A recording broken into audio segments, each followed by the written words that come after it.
Jewe nitwa Mama Odeta Habimana, nkaba ndi umwene Mariya cane. Kuno munsi w'itariki 3 z'ukwezi k'umunani mu mwaka wa 2024 twari dusanganywe urubanza rw'indagano z'ababikira bacu. Hari abagira indagano za mbere, abagira indagano burundu, abagira yubire imyaka 25 bamaze mwibanga, n'abandi bakengurukira Imana ku myaka 50 bamaze bihebeye Imana. Umuryango wacu wa bene Mariya ni umuryango kavukire w'u Burundi, wavutse mu mwaka w'igihumbi 1958 kuko ari ababikira ba mbere bagize indagano mu muryango. Uno munsi tukaba turumije imyaka 66 umuryango ubayeho. Twashimye kugira umunsi mukuru hano muri Paruwasi ya Busiga nkuko vyamye mu myaka yaheze umuryango ugitangura, kubera ko irerero rya bene Mariya rya mbere ringaho inyuma yacu gatoyi inovisiya ariho yatanguriye, n'umubano wa mbere wa bene Mariya niho watanguriye. Rero kiretse ibihe vyagiye biracamwo gake cyane, ibindi bihe byose by'iminsi mikuru y'indagano vyagiye bibera ngaha muri Paruwasi ya Busiga kuko ariyo paruwasi mvyeyi yacu.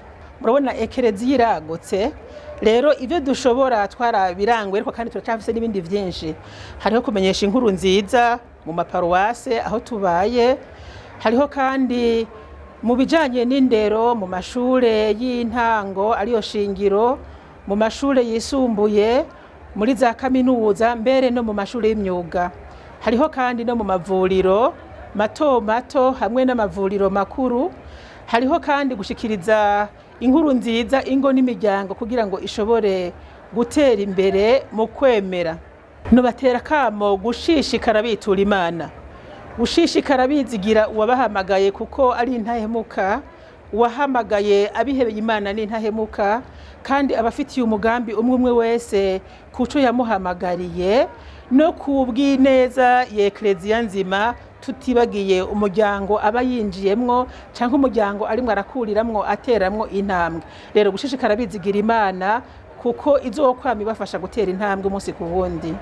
Abakristo twobatabira ko cane cane abavyeyi barekura abana baze kwihebera Imana kuko ari iteka ntangere ryo gutsimbataza umuryango wa Ekleziya ukaronka bihebeye Imana benshi kandi beranda, kuko ari ikimenyetso ciza cane kiranga ubwami bw'Imana tuzobamwo mwijuru.